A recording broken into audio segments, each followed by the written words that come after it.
दोस्तों, जैसा कि हम सबको पता है, इस दुनिया की पॉपुलेशन 15 नवंबर को ऑफिशियली 8 बिलियन क्रॉस कर गई। लेकिन आप सुनकर शॉक हो जाओगे, उन 8 बिलियन में से लगभग 3.5 बिलियन लोग एक कॉमन गेम फॉलो करते हैं, वो है फुटबॉल। इस दुनिया में फुटबॉल की फैन फॉलोइंग सबसे ज्यादा पाई जाती है। उसके बाद फिर क्रिकेट का नंबर लगता है। 1930 से हर 4 साल बाद international federation of association football यानी FIFA football world cup organise करता है। सिर्फ 1942 और 1946 को वर्ल्ड कप नहीं हो पाया था क्योंकि सेकेंड वर्ल्ड वॉर चल रहा था, लेकिन उसके बाद फिर कंसिस्टेंटली वर्ल्ड कप होते आए हैं। इस साल 2022 का वर्ल्ड कप कतर में ऑर्गेनाइज किया गया है, जो अभी 20 नवंबर से स्टार्ट हुआ है और 18 दिसंबर तक चलेगा। लेकिन दोस्तों, इस वर्ल्ड कप को popularly the world cup of controversies कहा जा रहा है, क्योंकि यह वर्ल्ड कप अभी कई कंट्रोवर्सीज से गुजर रहा है। एक्चुअली कतर जैसे कंट्री को वर्ल्ड कप होस्ट बनाना यही अपने आप में बहुत ही कंट्रोवर्शियल कहा जा रहा है, क्योंकि कतर में हो रहा human right violation, migrant workers को दी गई treatment, sport washing, LGBT issues, lack of strong football culture, bribery, wider FIFA corruptions, ऐसे कई रीजंस है जिनकी वजह से यह वर्ल्ड कप कई कंट्रोवर्सीज में फंसा है। तो दोस्तों, एग्जैक्ट वो कंट्रोवर्सीज क्या है, आखिर क्यों कतर पर इतने सवाल उठाए जा रहे हैं? क्या सच में कतर पर लगाए गए एलिगेशन सही है या फिर फीफा के एग्जीक्यूटिव काउंसिल में ही करप्शन भरा पड़ा है? नमस्कार, मैं मोहित, आप सभी का स्वागत है इस प्लेटफॉर्म पर। दोस्तों, आज के इस वीडियो में हम इसी मुद्दे को डिटेल में जानने की कोशिश करेंगे। Sepp Blatter was the godfather of football. Being a member of FIFA is like being in the secret garden. There's an unspoken code. You can do whatever you want. Australia have become the first World Cup team to release a collective statement criticising Qatar's human rights record. But it's clear that the years of criticism, particularly on the issue of migrant workers, won't simply melt away once the football is underway. Qatar says it hasn't been fair, arguing that it's faced an element of racism as the first Arab country to host the tournament. But you can break the camera. You want to break the camera? Okay, you break the camera. Okay. किस साल कौन सी country world cup host करेगी, इसका कोई एक procedure नहीं है। यह प्रोसेस सालों से बदलता आया है। अभी फिलहाल होस्ट कंट्री चूज करने के लिए एग्जॉस्टिव बैलेट सिस्टम का इस्तेमाल किया जाता है। एग्जॉस्टिव बैलेट ये एक तरह की वोटिंग सिस्टम है जो सिंगल विनर चूज करने के लिए इस्तेमाल की जाती है। अब इसमें जो इलेक्टर है वो अपना खुद का सिंगल वोट किसी भी कैंडिडेट के लिए बैलेट बॉक्स में डालता है। अब अगर कोई कैंडिडेट मेजोरिटी में जीत के आया तो ठीक, नहीं तो सेकंड राउंड खेला जाता है, जिसमें सबसे कम वोट मिलने वाला कैंडिडेट एलिमिनेट होता है। अब ये प्रोसीजर तब तक रिपीट की जाती है जब तक किसी एक कैंडिडेट को कंप्लीट मेजोरिटी नहीं मिलती। अब दोस्तों, फीफा के एग्जीक्यूटिव कमेटी में टोटल 24 मेंबर्स थे। वही वोटिंग से डिसाइड करते थे कि किस कंट्री को होस्ट कंट्री चूज करना है।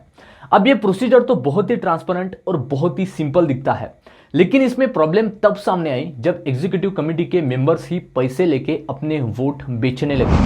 अब दोस्तों, किसी भी कंट्री में यह वर्ल्ड कप अगर ऑर्गेनाइज करना है तो बहुत बड़ी तैयारी की जरूरत होती है। तो लगभग 7 से 8 साल पहले यह तय किया जाता है कि कौन सी कंट्री होस्ट कंट्री बनेगी। अब 2010 में जब कमेटी ने यह डिसाइड किया कि 2022 में कतर होस्ट कंट्री होगी, उसके 2 महीने पहले ही एग्जीक्यूटिव कमेटी के 2 मेंबर्स को सस्पेंड किया जाता है ड्यू टू करप्शन चार्जेस। अब एग्जीक्यूटिव कमेटी में हो रहे करप्शन का पता चलने की यह तो बस शुरुआत थी। 2014 में एक UK based newspaper Sunday times ये रिपोर्ट करता है कि ऐसे कई लीक्ड ईमेल और डॉक्यूमेंट्स है जो ये दिखाते हैं कि कतर के सॉकर ऑफिशियल्स ने फीफा के former executive committee members Mohammed bin Hammam को मिलियंस ऑफ डॉलर्स दिए खुद का वोट कतर के साइड में देने के लिए। मई 2015 में US department of justice FIFA officials पे मनी लॉन्ड्रिंग और टूर्नामेंट्स के ब्रॉडकास्टिंग राइट्स बेचने को लेकर एक्विजिशन लगाते हैं। उसके कुछ ही दिन बाद स्विट्जरलैंड अथॉरिटी के एक पैरेलल इन्वेस्टिगेशन में यह पता चलता है कि वर्ल्ड कप बिडिंग प्रोसेस में करप्शन हुआ है और एक्चुअल कमेटी मेंबर्स की वोटिंग पूरी तरह इन्फ्लुएंस्ड है।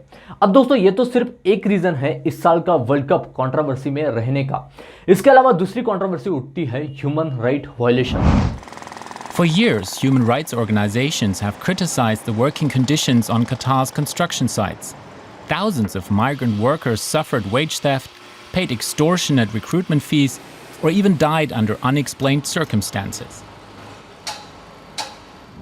दोस्तों, कतर ये ऐसा देश था जहां पे ना तो कोई स्टेडियम थे, ना उतना कैपेबल इंफ्रास्ट्रक्चर था जिसमें वर्ल्ड कप जैसे बड़े इवेंट्स हो सके, ना तो कतर की कोई ऑफिशियल टीम थी जो वर्ल्ड कप के लिए क्वालिफाई हुई है, और ना ही उतना मैन पावर था इंफ्रास्ट्रक्चर को खड़ा करने के लिए।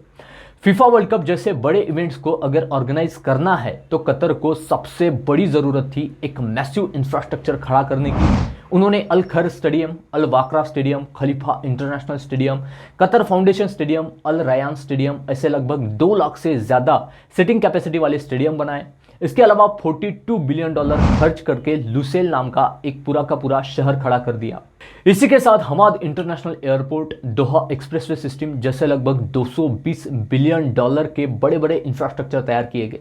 अब दोस्तों, इन सभी इंफ्रास्ट्रक्चर को डेवलप करने के लिए उन्हें एक बड़ी वर्कफोर्स की जरूरत थी जो रिगरसली काम कर सके। इंडिया, पाकिस्तान, नेपाल, बांग्लादेश और श्रीलंका से लाखों की संख्या में वर्कर्स कतर लाए गए और उन पर खलीफा नाम की एक लेबर सिस्टम लगाई गई। अब दोस्तों, ये सिस्टम क्या है? तो इसमें क्या होता है, वर्कर से एक लीगली बाइंडिंग कॉन्ट्रैक्ट साइन किया जाता है और उनके पास के सभी डॉक्यूमेंट्स ले लिए जाते हैं।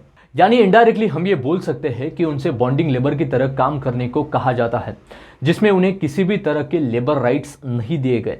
2021 में गार्डियन न्यूज़पेपर के एक रिपोर्ट में कहा गया कि कतर में 2010 से लेकर 2021 तक लगभग 6,500 वर्कर्स की मौत हुई है। एक non profit group amnesty international ने जब कुछ वर्कर्स के इंटरव्यू लिए तो उसमें बहुत ही शॉकिंग चीजें सामने आई। Excessive working hours, wages time पे ना मिलना, dangerous working and living conditions, physical and sexual abuse जैसे भी इंसिडेंट्स सामने आने लगे। These labourers mostly come from Bangladesh, India, Pakistan and Nepal. Their workplace rights, conditions and treatment has been questioned by human rights groups. Qatar के LGBT civil rights का legal status भी बहुत ज्यादा मीडिया अटेंशन अटैक कर रहा है। Qatar में homosexuality illegal है और अगर ऑफेंडर पाए गए तो उन्हें फाइन और 7 साल तक की जेल भी हो सकती है। ह्यूमन राइट वॉच के रिपोर्ट के अकॉर्डिंग कई LGBT लोगों को अरेस्ट किया गया और उन्हें बहुत ही खराब ट्रीटमेंट दी जा रही है। इनफैक्ट कतर के world cup ambassador Khalid Salman ने अपने एक इंटरव्यू में यह तक कहा कि होमोसेक्सुअलिटी ये एक डैमेज इन द माइंड है और इससे ये कंट्रोवर्सी कई गुना बढ़ गई। हार्ट शेप में रेनबो कलर लोगो ये एक डाइवर्सिटी और एंटी डिस्क्रिमिनेशन का सिंबल माना जाता है, जो स्टेडियम में कतर के होमोसेक्सुअलिटी लॉज के खिलाफ एज अ प्रोटेस्ट दिखाया गया था, लेकिन कतर ऑफिशियल्स ने उसे भी बैन कर दिया है। यूएस का एक जर्नलिस्ट था, उसने सिर्फ रेनबो टी शर्ट पहनी थी और उसके सिर्फ वो टी शर्ट पहनने की वजह से उसे स्टेडियम में एंट्री नहीं दी गई और ऐसे कई एग्जाम्पल्स है जिन्हें डिटेंशन का सामना करना पड़ा। इसके अलावा दोस्तों, दूसरे देशों से लोगों को यहाँ लाना, उन्हें फ्री एयर टिकट, मैचेस के फ्री एंट्रेंस टिकट्स और हाउसिंग प्रोवाइड करना और उन्हें चीयर्स करने के लिए कहना ताकि ऐसा दिखे कि सच में लोग एक्साइटेड है, इस तरह के इंसिडेंट्स भी सामने आए हैं। ओवरऑल हम ये कह सकते हैं कि इस साल का यह वर्ल्ड कप 1-2 नहीं बल्कि कई कंट्रोवर्सी से गुजर रहा है। वैसे वर्ल्ड कप अभी आधा भी नहीं हुआ है तो हम ये नहीं कह सकते कि पूरा का पूरा वर्ल्ड कप ही कंट्रोवर्सीज में गुजरेगा। आगे देखा जाएगा कि क्या क्या डेवलपमेंट्स होती है और कौन कौन सी चीजें सामने आती है। वैसे दोस्तों, आज के इस वीडियो में हम यही रुकते हैं। मिलते हैं अगले वीडियो में एक नए इंटरेस्टिंग और इंफॉर्मेटिव टॉपिक के साथ। जय हिंद।